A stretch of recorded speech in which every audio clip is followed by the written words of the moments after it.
Well, it's a very interesting evening. I felt compelled to, add a small thought to the evening before things were all calculated. But I think what we've seen is something that should make us uh, have some rails around what we're doing. As we all experienced the shockwaves from the Gulf and the U.S. attack on Iran, and so I thought I would come in to give a sense of what it would mean for Guyana. I think when we look at the volatile calculus of global politics, this U.S. military strike on Iran will send seismic tremors through international systems, tremors that would not spare small but strategically positioned states like Guyana. For us, country on the cusp of um, historic oil windfall, this sort of seemingly distant conflict in the Gulf can ricochet really powerfully through our economic, diplomatic, and security architecture, and more importantly, through the security architecture of the CARICOM region.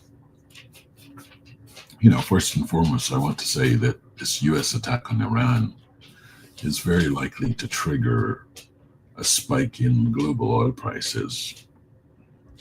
Iran is a critical node in the global energy supply chain, and this military confrontation, especially because it threatens the Strait of Hormuz, could perhaps one might say in our favor send the Brent crude soaring well beyond $100 per barrel.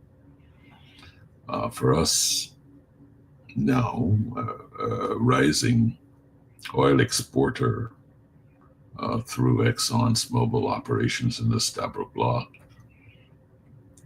this surge might seem like a windfall. Higher oil prices would mean more national revenues in the short term and certainly expand our profit of current production. But I think such a windfall would be dangerously deceptive. Price volatility and this sort of scale risks sort of destabilizing our investment planning and certainly triggering inflationary pressures and perhaps encouraging fiscal indiscipline, a critical issue which our National Resource Fund was designed to mitigate. Uh, Moreover, these oil price spikes linked to war brings, sort of reputational and moral hazards.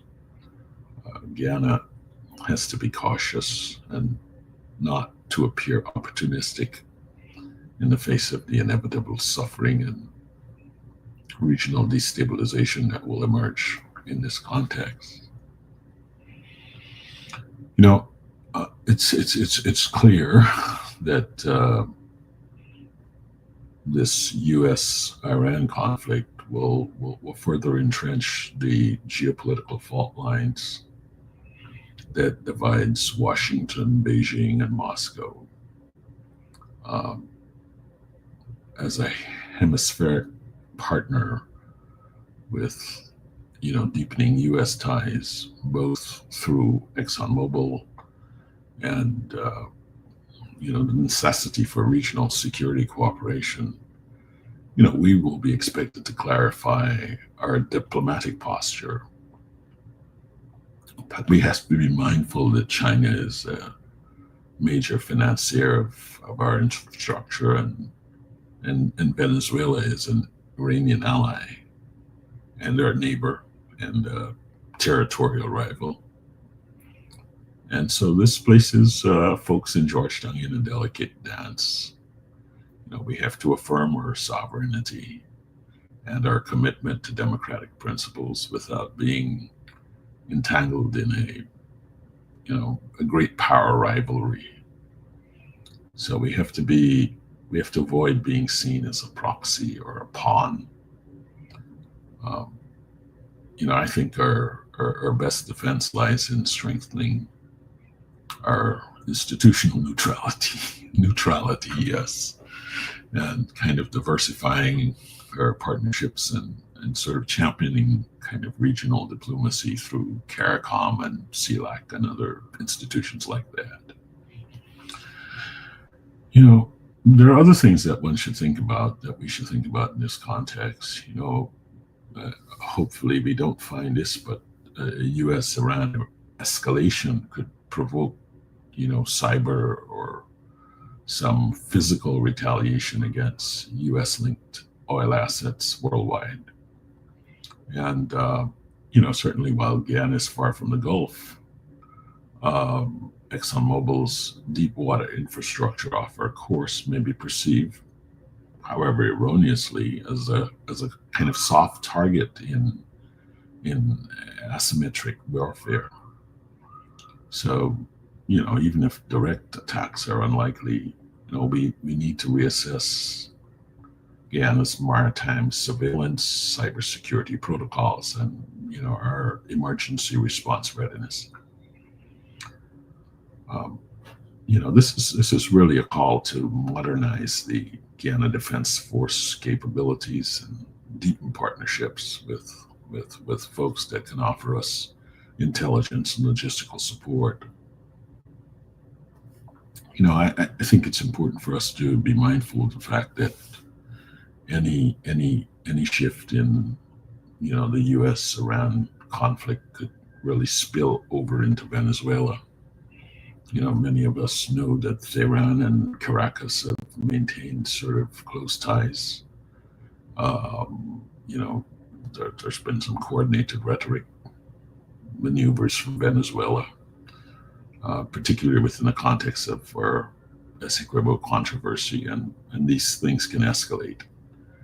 And so, I wanted to do this to insist that, we have to remain vigilant and communicate with clarity at the United Nations and the Organization for American States and the International Court of Justice. Colleagues, we're in a world of interconnected risk. We cannot afford a parochial worldview. This attack on Iran is really not just a Middle Eastern affair. It is a global tremor with fiscal, diplomatic, and some security implications for the folks in Georgetown.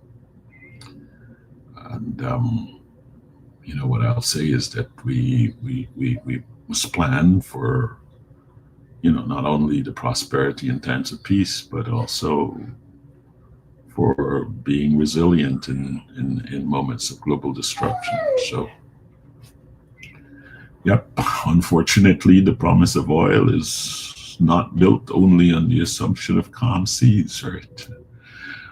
So we have to become like wise states, wise sailors, prepare for the storms, hope they never come.